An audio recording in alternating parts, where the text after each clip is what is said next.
Women of Wyoming Then and Now is brought to you by the Wyoming Historical Society and supported in part by a grant from the Wyoming Cultural Trust Fund, a program of the Department of State Parks and Cultural Resources. This program features unique female perspectives on events, themes, or narratives related to state history. We, the host, believe that one woman's action toward a better future can result in a greater legacy that inspires and equips many generations of women to come. Welcome everyone to Women of Wyoming Then and Now. I am today's host, Janelle Molony. I'm an author and historian, and I'm happy to bring you a program here brought to you by the Wyoming State Historical Society. And joining me today is Linda Fabian of the Wyoming State Historical Society. I'm the executive secretary for the Wyoming Historical Society, and I have the pleasure of working directly and often with our society president, Leslie Waggener. So with us now is our featured representative, Leslie Waggener, here to tell us about a remarkable woman from Wyoming's history. Welcome. Thanks, Janelle. Working as a faculty archivist at the American Heritage Center at the University of Wyoming, I have been able to see trail diaries, just like the one that I'm going to be talking about today. And I'm also the president of the Wyoming State Historical Society, which is one of the reasons I'm involved with this project, which I'm really happy about. Yeah, diaries have seemed to have gone out of style these days. It seems like social media is our ad hoc diary, but perhaps in the future, those posts will end up in an archive. That's terrifying. That's right. Watch what you post. Right. And Leslie has also essentially written the book about keeping an archive of important information, accessing it, organizing it for librarians and historians alike. Can you share with us about that book that you've written? It is called Local History Collections. Oh my gosh, I should know my own title. Local History Collections in Public Libraries. It was published in 2015, and it's for mostly libraries that have local history collections, and they're not quite sure how to preserve them or how to provide access to them. So our book that I wrote with Kathy Marquis is a guide on doing that. More information on that book and the material will be provided along with this video if anyone is interested. So Leslie, go ahead and introduce for us who wrote this diary. Where is this source document that you got and your role and interest in that? Well, just a little bit then about Charlotte Allis, who wrote the diary. Yes. So first of all, thanks, Janelle, for inviting me to be here. And it really is fun to talk about such a remarkable woman as Charlotte Allis, or as Lottie, as she was known. And she left a historical document to us that when you think about it, it's just remarkable that it still exists. It's Lottie's diary that she kept in 1854 as she crossed the Oregon Trail. And so this diary, like Lottie, traveled hundreds of miles from Beloit, Wisconsin to Monte Cristo, California by wagon and by foot. I just can't imagine that. And it took her and her companions, who she didn't hardly know, 88 days to complete the journey. 88 days was actually pretty much a record, because it typically took more than 100 days to make the journey. You're right. Lottie was going at a clip. The whole group was, and really time was of the essence because they had to beat the snow. I thought I would show, before we go any further, I thought I would show the diary. Here it is. I realize we're on Zoom and you can't touch it and feel it, but it's about 3 by 5 inches. It's covered with brown linen. It's a beautiful little object. It's so compact. But this little delicate item came from 1854 down to us, now 2022. And although I don't know if you can see this very well, you may not be able to, but she wrote all of her entries in pencil. And over time, that pencil writing has lightened. So that at the American Heritage Center, where you can see this diary, it's open to anyone who wants to see it. we had someone do an essay on it and do some research on her. So with this diary, you can see more about Lottie and her husband and her parents and where she was from, but also this person transcribed the diary itself. So you're not like looking at this, tiny little diary trying to read it. So it's easy to look at, and it's actually available online. She actually was a well-to-do woman, and so she was used to good food and comfortable surroundings. And so you see this woman, and it could be us, going off in a wagon train, eating whatever they had to eat. The wind was blowing down the tents, and they were having to walk on these dusty trails and getting dust in their eyes and mouth. And you can just imagine this woman used to the comforts of home experiencing the wilds. So you think about it. Here's this woman.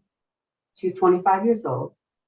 She's lived in Beloit, Wisconsin all of her life, or at least most of it. Her friends are there, and leaves everything.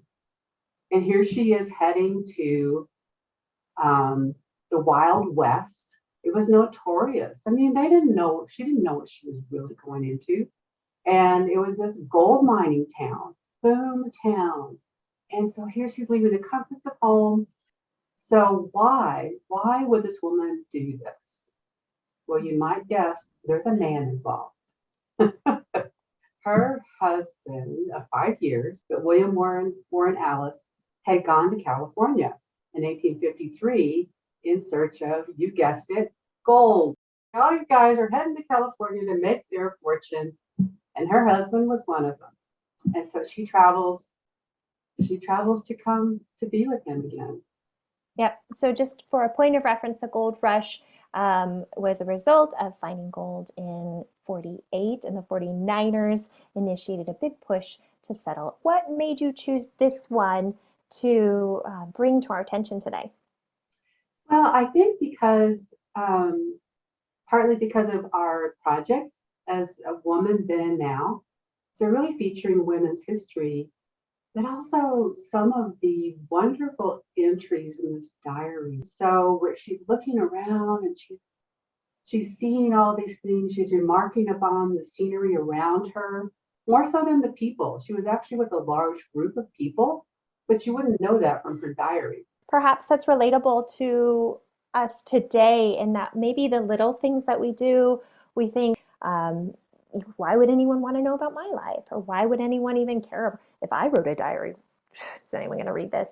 But the perspectives that she has, perhaps she didn't realize at that time, are really a treasure to enjoy, because they are not pretentious. She's not writing for other people. She's not glorifying or exaggerating. She's just enjoying life. So it's one of these very refreshing, honest, down-to-earth perspectives of what the world looked like. But before you read, can you please give us a little background of where we're at in this story? So if we're jumping into a certain point, what's going on, where is she, and then tell us about it. Yeah, so the part that I'm going to be looking at is she's only 8 days into her journey. Honestly, she's not a happy camper right now in this particular entry. So again, she started April 15th. This is April 23rd. So only the 8th day into her journey. And so here's what she says. The Sabbath day has not been spent as I would wish to spend it. It has been spent in traveling, instead of being a day of rest. Shall I not be the happiest creature when I reach the destined shore to which I am going? Yes, I feel sure that I shall be one of the happiest creatures living that happy day ever arrives. Distance today, 36 miles, stopping at Newton overnight. I will further add that the sleeping part cannot be beat. Men, women, and children all in a room together. I do not mind about the sleeping part if I can only have clean victuals to eat. But that is almost out of the question, to think of having clean victuals. As I have had not any but the once or twice since I left home. So you can see from this entry, she's a proper woman, she's a religious woman, and she's accustomed to the comfortable surroundings and good food. And she will be frequently disappointed on this trip because I don't stop on the Sabbath very often because I made it in 88 days. Well, I have to say by the next day, she recovered her good humor. So she writes the next day, she says in part, she talks about a thunder shower that's really purifying the air. And she writes that they stayed in an apple grove that night. And she says, it is the most delightful spot. I could be content to stay in such a place myself. We are passing through some beautiful country. I can even imagine now going on a vacation and it's almost like saying we stayed at a winery. Yeah, we stayed at an apple grove. It's such a romantic picture, and I think she picks up on those tiny little things to find joy.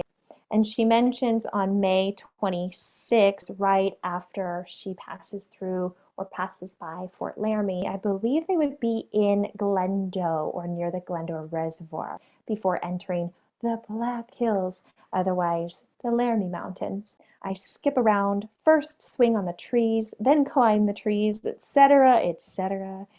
And I just love that. And she said they're passing the Black Hills. I can even imagine her singing a song out there.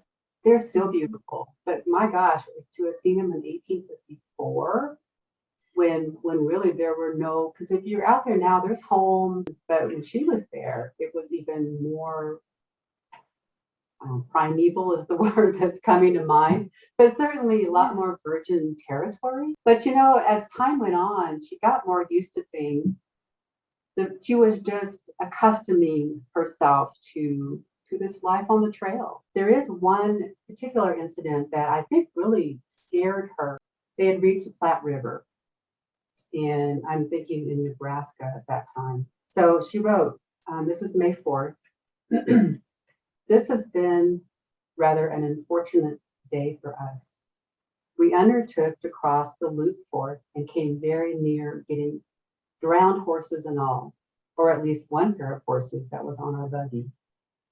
But they finally succeeded in cutting them loose from the wagon and letting them swim ashore, and left Mrs. Haskell and myself in the wagon with the water over the top of the box till we could get ropes and hitch them to the wagon and draw us ashore. That was a scary experience for her. She could have drowned. And for a moment there, she thought she was going to drown. And then just on that same note, later that month, she says, just before we stopped for the night, we passed a company who had just lost one of their members, and they were just preparing to lay her out when we passed them. Her coffin was merely a sheet wrapped around her body. To me, it would be a dreadful thought to be left on these dreary plains. So even though it didn't happen to her, of course, or someone in her company, she still saw it, and they're not going to take the body with them. There was no way to preserve this body. They had to bury it on the plains, away from anyone that they knew, with a marker that probably wasn't going to last very long. And unfortunately, the truth for a lot of historians and researchers, even those who are doing their family research into family trees and such, sometimes we end up with those dead ends, and we can't find them, or no one knows anything about them, and then the tree just stops. And that's definitely part of the reality that we face. So what do you think, Leslie, was a very interesting historical fact from the era or from the locations or culture that Lottie's story presented to you? As a woman, wondering when she arrived at her destination, what was her husband going to feel for her? And that thread of commonality that any woman, man too, I guess, but I think about it more as a woman, would feel if they haven't seen their partner, their lover, their husband for more than, or at least a year. How is that person going to feel about you now? And she writes, Shall I find that dear companion, the same innocent, undefiled creature that he was when he left his Charlotte, the wife of his youth? Does he yet retain the same affections for her that he once professed to have? Or am I yet to learn by sad experience that this year has changed my innocent and affectionate husband to a heartless and very corrupt man? I wonder if that's what a lot of military spouses feel, or are very similar to that, and wondering, we've been apart so long, we've both been through, even crossing the Oregon Trail, traumatizing, strenuous, life-endangering circumstances, and who are we at the end of this journey? And then here are these men, their husbands, so the wives are back home in civilization, and they know that their men are going to unknown lands that they know are not like where they're from. They're frontier. Oh, has it changed my man? Is he not the sedate, civilized man I remember? Has his new surroundings made him something that I won't even know anymore? So, Leslie, now more than ever, we can access a wealth of historical data, including trail diaries that are being digitized frequently if people would donate them to those archival and university repositories. But these stories from women who came before us are starting to fill the archives. But unless we preserve those physical items, or even communicate and preserve those oral histories from those who can't or don't write, we run the risk of losing very meaningful female representation. And so, in one or two thoughts, can you share your encouragement for others or advice for others who are thinking of how or when or if they might want to preserve, protect, or even maybe correct their own personal, local, or ancestral history? And it's a really good question for our age because we're so digital. Think about this diary is actually probably going to be preserved more than our emails, digital photographs, and our letters. If you think about this age as the black hole of history, because you have to really be conscious of saving and not deleting, because it's so easy to delete. How do you save these electronic files? It really is something for our time to think about how best to save it. To be honest, a lot of times I print things out so I have it on paper because I know paper is going to last maybe more than these electronic files because file formats change. And like, remember WordPerfect? Well, WordPerfect, you can't access it anymore. So remember floppy disks, VHS tapes, cassette tapes, they're all going defunct. And so I guess I am encouraging people to gather paper, and that's like going back in time. But sometimes I just want to say, if you can, print it out. If it's an electronic file, save it not under password protection, but watch it with delete, and watch it with saving it on ephemeral things like cell phones, because those things are going to die. But also I want to say, Janelle, you said something about why would my diary be important? And, Charlotte, when she wrote this, never thought of in 2022, I'd be holding it up to you right now. But think of what we've been through. We've been through a pandemic that we haven't seen in our country in 100 years. And so historians in the future will be wondering, what was it like for people to live through that? And it could be, especially a woman, here a woman is still a lot of times the main caretaker of the home and children. What was it like for her? Because so many of us try to work and take care of children and take care of the home. Yeah. So what was it like to live through a pandemic with all of these that were dealt with? Look at our, the politics today, so many things, our feelings of what's happening in Ukraine. There's so many things happening that one of these days people are going to want to know about. And they're going to want to know about it, not just by what a political figure said. They're going to want to know about it from us, those everyday people. Yeah, the common woman's voice. Yes. And so that's why I think it's important that we hold on to our history, our own personal history, our family history. And it is important. We, with Women of Wyoming, are delighted to have the opportunity to pass these stories down to others who may have questions, may want to look further into Charlotte's life, or even someone in their own family.